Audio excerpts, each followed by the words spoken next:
Hello everyone, welcome to today's episode of The Beat, dear viewers. As you all know, The Beat is a musical program which takes you all around Egypt and brings you the best composers, brings you the best singers, brings you international concerts as well as concerts that takes place here in Egypt at the Opera House, at Said Sawi, everything that's related to music, not only national music but international composers, singers, national, international. We're always everywhere bringing you the latest. And today, in today's episodes, we have with us a wonderful, renowned, great musical composer, which is Tamer Karawan. Tamer Karawan, of course, is history, and I'm going to be leaving you, dear viewers, to know more about Tamer Karawan from the coming up interview, which is going to be really impressing you. Enjoy this episode of The Beat. Don't go away, for it's a really hit. Beats. Everybody around me, listen to my beat. Set up your kit, grab your safe and get your kick on the drop that hit. Everybody around me, listen to my beat. Everyone, people, get off your sits. Set up your kit and grab your safe and get your kick on the drop.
Egyptian composer born in Cairo in 1969, studied mechanical engineering at the American University in Cairo and graduated in 1991. Tamer Karawan studied music at the Royal Academy of Music in London and worked as an editor at the BBC in 1994, then worked as a documentary director at Orbit Networks. Since 1999, Karawan has been working in the field of composing music for cinema through the film The City by Yusri Nasrallah. He has since composed music for many cinematic works, including Bab al-Shams in Heliopolis Apartment, Cabaret, Ihki ya Shahrazad, and With Natural Colors.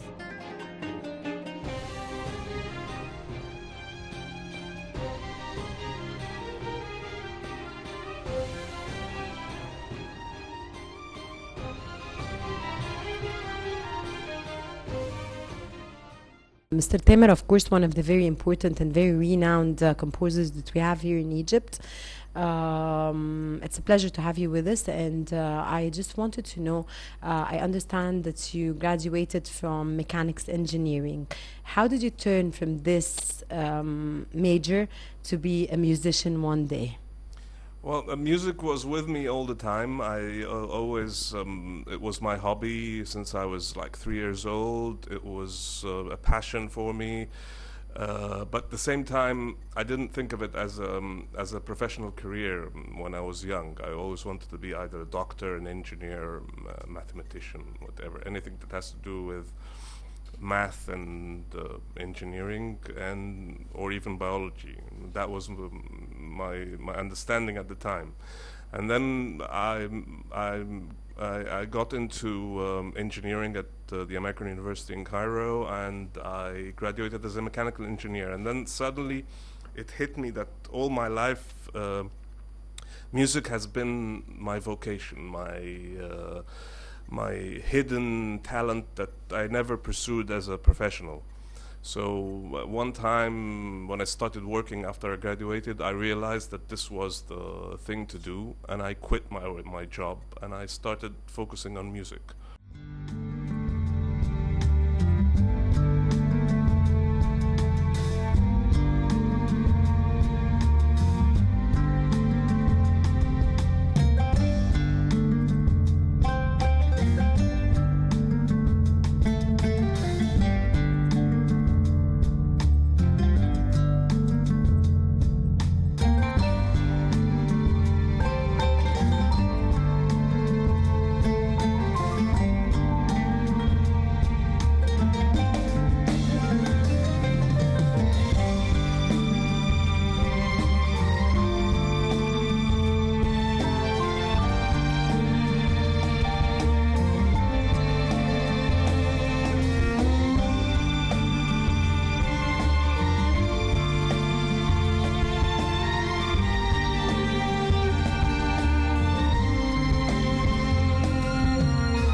I was responsible for about 150 workers and all that. I stayed there for about 3 years. Then I couldn't, it wasn't my thing. It wasn't my vocation. So I quit, and I deliberately said, I want to go back to music. This is my vocation. I want to do it. Okay, was the idea of quitting and this turning point from your job to be a musician, was it an easy decision to take, and was it easy feeling? Was it an easy feeling inside you that it's okay, and I want to do what I love, which is my talent and which is my passion? Was it easy? Of course, it's not easy in the sense that it's uncharted waters, because when you quit your job and you start a new career, it's very difficult to foresee the future if you're going to succeed in that career. So I was afraid that I wouldn't succeed. I was afraid it was the wrong decision. So, but it takes courage to do that. So I gathered my courage and I said, no, I will make it happen. This is my vocation. If I'm good at it, I will do it. If not, then I'll have to find something else to do.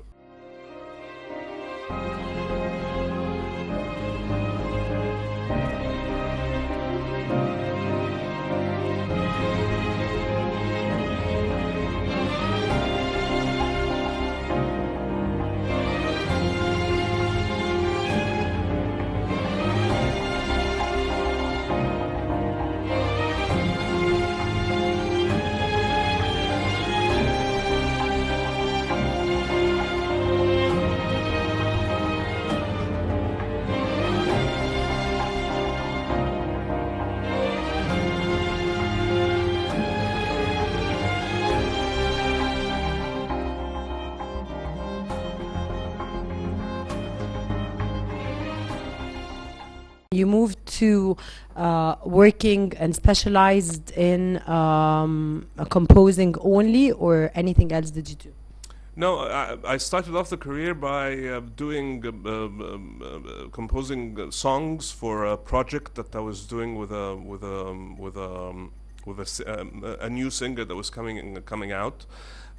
We did the project, but the production company at the end thought the music was too sophisticated for the market, so it wasn't released, and the singer himself didn't pursue the career after that.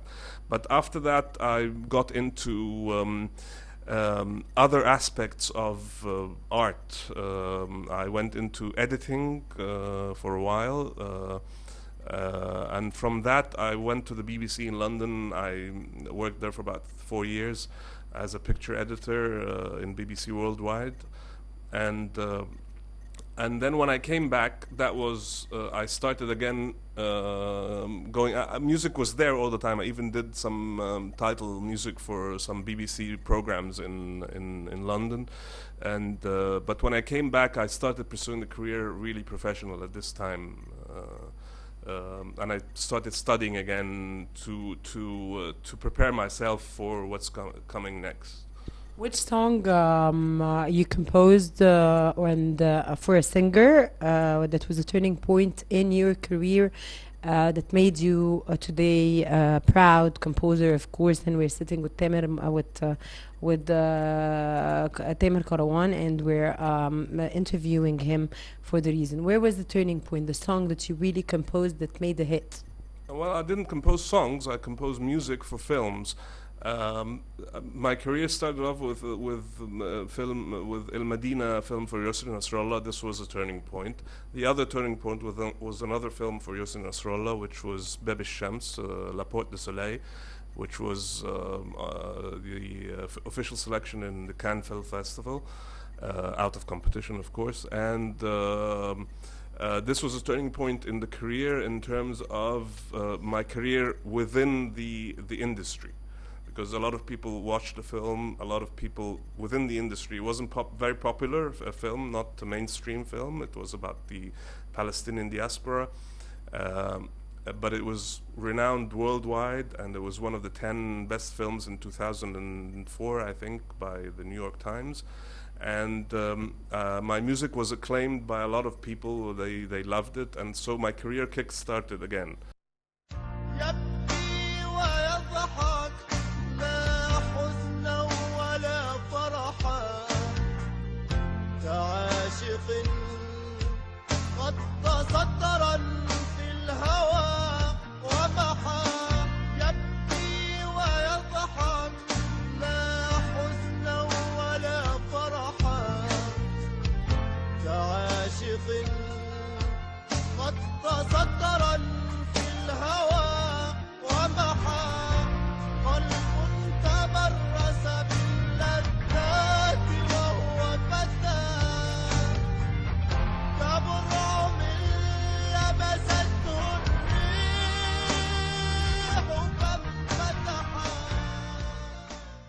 The other turning point was the television series Z, which was with Kamla Bazikri, and that was the turning point in my career towards a popular medium like. It was screened this year. No. How long? It was 2011, I think. Z and Women's Prison, Sign Nisa. This was the two television shows were a turning point in my relationship with the audience. So people knew me better, and rather than a professional film composer, now I'm a composer that people like the music that he produces or composes.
What was the difference between studying in London, or what was the reason that took you all the way to London to study? I understand you were in the BBC and you were working there. Was this related? Was this the reason that you decided to enhance your knowledge? Yeah, I was there in London, and the Royal Schools were there, so I said, why not? You know, when you're working in engineering and you're studying engineering, you lose a lot of your music. I studied when I was young, but you lose a lot of it. So it was a refreshing course for me. I studied some theory, orchestration, all that, so that I can, you know, be more capable in composing music and writing for the orchestra as well. Did mechanical engineering help you or interfere in your work as a musical composer? Yeah, mechanical engineering does have an impact on my work. It makes me more, as an engineer, I'm more organized mentally in how I approach my music. It tones down my so-called bohemianness as an artist. But engineering actually it has a mindset of its own. It keeps you organized. It keeps you focused. In the production stage, it helps a lot when I record. For example, I'm really organized in booking, you know, the right people and at the right times and everything, and have a tight schedule, because, you know, in the industry here, it's always a tight schedule for you to compose, so and produce the music. So it helped a lot, absolutely.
This was my first film in Medina, first full-length feature film.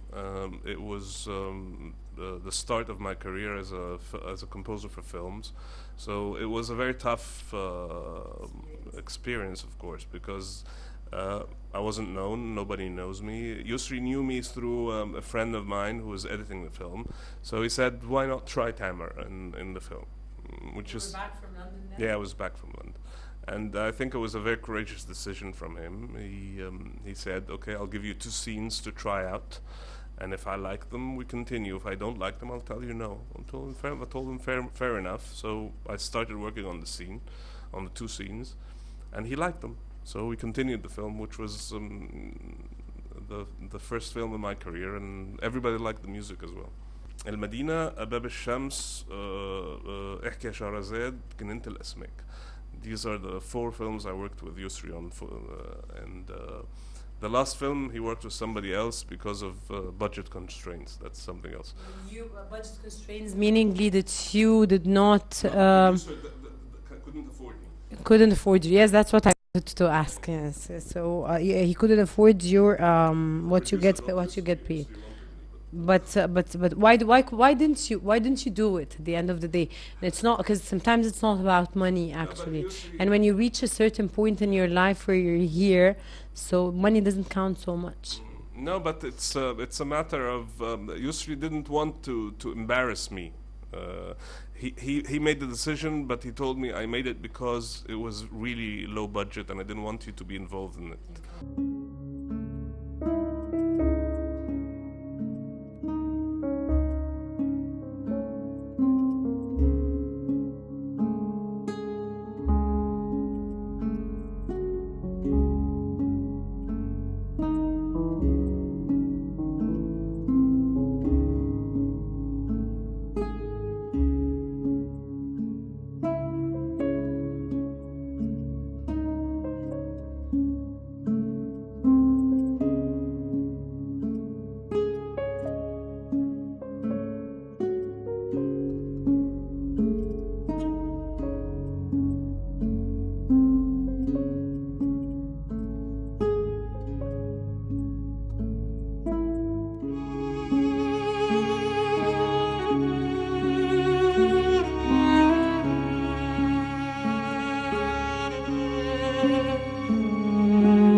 television series, as you said, or drama or television drama.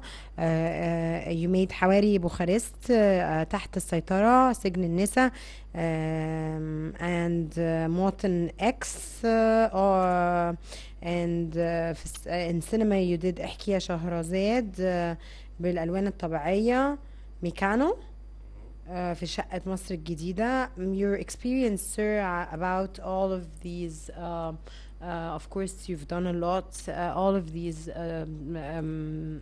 work you've done. No, it's if you're talking about the distinction between television and cinema, it's cinema is all about weaving your music within the film, extracting the energy of the film and translating it into music whenever needed.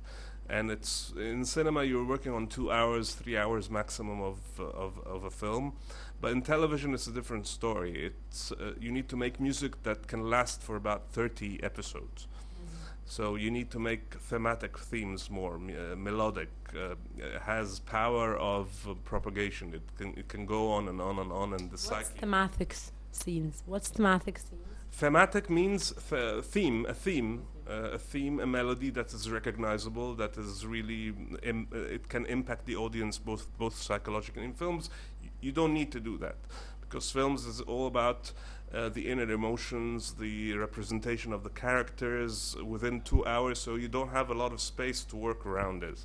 But in television, you have a lot of time in the episodes for music to evolve, and that means that your music has to become part of the dramatic structure of the television series. So that's why it's more melodic, more different orchestrations of the same melody, so people can recognize more about it, about the theme itself and the impact of the theme. So in television, and you don't have to sync to picture, you don't have to synchronize the music to picture. It's done in the editing after you finish the music.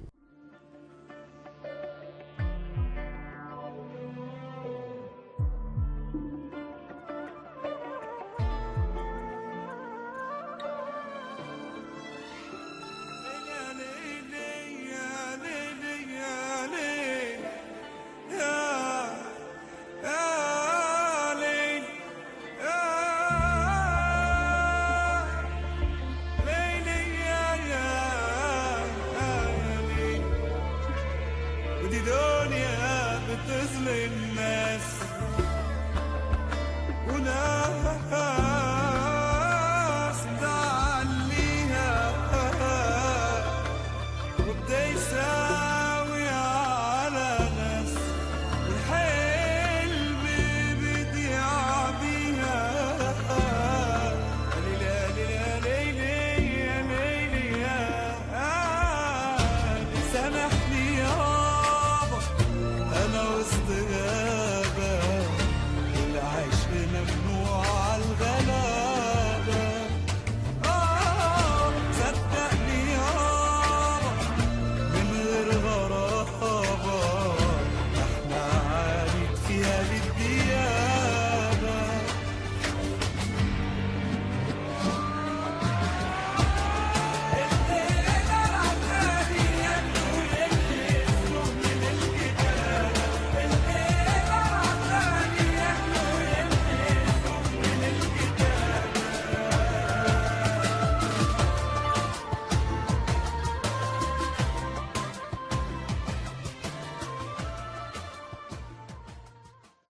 Well, dear viewers, this is all for today's episode of The Beat. Dear viewers, we brought you a very exclusive episode of The Beat.